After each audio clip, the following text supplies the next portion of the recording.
তাকে শ্রদ্ধা জানিয়ে তার লেখা নাটক অন্য মায়ের গল্প। অভিনয়ে কণ্ঠাভিনয়ে উপাস থেকে বর্ণালী জোয়ারদার,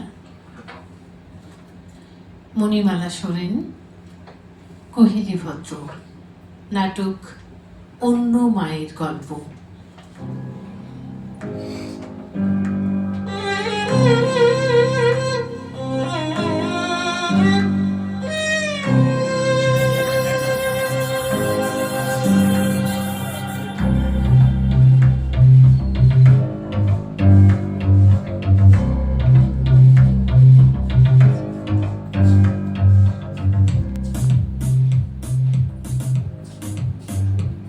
মামুন, মামুন, ঠিক ধরেছি, রিসার্চের কাগজ মুখে পড়ে আছিস। বোরিং, উফ, এমন বাবার কালে দেখিনি। সামান্য একটা বিষয়, তাই নিয়ে নাওয়া খাওয়া ছেড়ে খালি কিনা ফিল্ড স্টাডি আর ফিল্ড স্টাডি। মামুন, মামুন, উফ মা, একটু থামবি? থামবো আবার কি? কেন থামবো কেন? নিজের মতো একটু কাজ করতে দাও। তোমার না সবেতেই। আচ্ছা, পৃথিবীতে আর কি কোনো বিষয় ছিল না রে? না, ছিল না। আমার ভালো লেগেছে তাই নিয়েছি। কি না?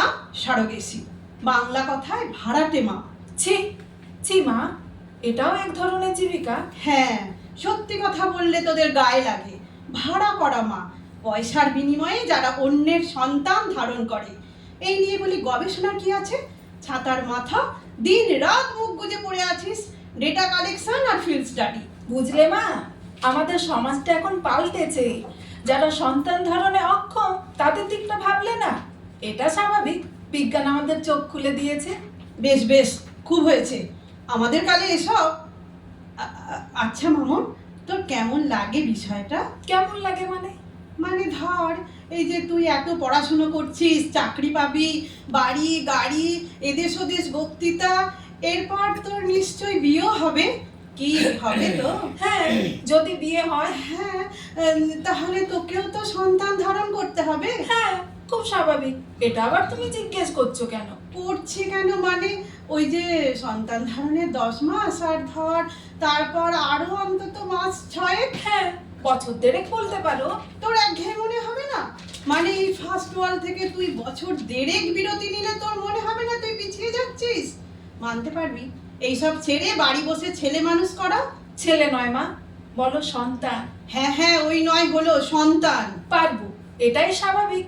এর জন্যই আমাকে সময় রাখতে হবে।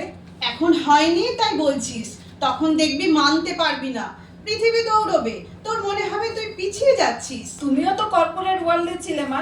আমাকে তুমি জন্ম দাওনি? নাকি আমি হবার সময় অফিস কাছারি ছেড়ে বসেছিলে বলে তোমার সব চলে গেছে? না, যাইনি, তবে আমি প্রগতিশীল, তোরই। আচ্ছা ছাড়, শোন, আমি বেরোবো, রাতে ফিরবো, 2টো মিটিং। আর হ্যাঁ, বাবাকে বলিস ডিনার করে নিতে। ওর ওই ডিনারের জন্য বসে থাকা আমার ভাল লাগে না। এমন একটা স্বামী পেয়েছে বলে পড়তে গেলে মা, পড়তে অন্য স্বামীর পাল্লায় তোমায় বুঝিয়ে দিত। What do you mean? I mean যে তোমার সব আচরণ আমার ভালো লাগে না। তুমি বেসিক্যালি সেলফিশ। সেলফিশ? ইয়েস। নিজের স্বার্থের দিকে তাকিয়ে কেউ সন্তানকে গর্ভে ধারণ না করলে সেই মত সমর্থন করাকে আমি জাস্ট ঘৃণা করি। হোল্ড ইউর টাং মামুন, তোমার বার হয়েছে, বড্ড বার। দিচ্ছি দিচ্ছি তোমার সব গবেষণা। এই নাও নাও নাও, ধরো তোমার গবেষণা। কি মা, তুমি এত হাইপার হচ্ছ কেন? কি সব ছড়িয়ে ছিটিয়ে? মা ভাবো একটু, আমার এতদিনের গবেষণার কাগজ। কি করছো কি তুমি? নে তোর গবেষণা নিয়ে তুই থাক, আমি চললাম।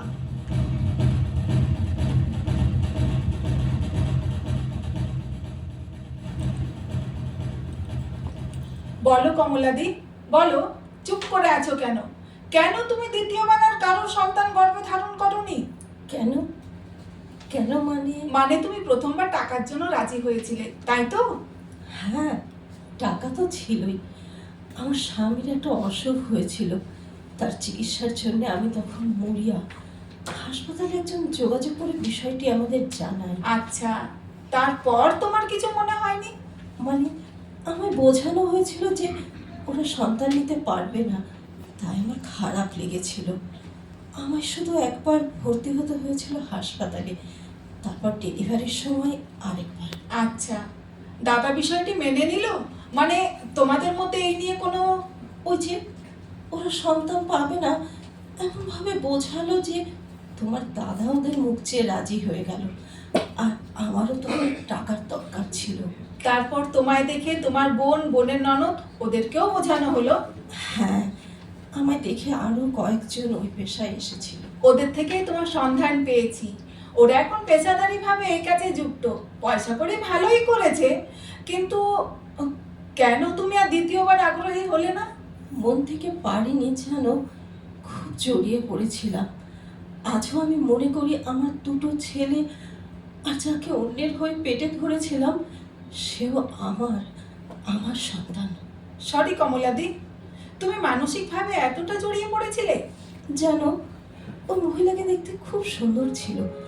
হাসপাতালে আমার পেটে বাচ্চার ভ্রূণ দিয়ে দেওয়ার পর থেকে সে আমার সঙ্গে নিয়মিত যোগাযোগ রাখত। সত্যি কথা বলতে আমার যত্নে কোনো ত্রুটি রাখেনি ওরা স্বামী স্ত্রী। মনেই হয়নি যে ওরা আমার কেউ নয়।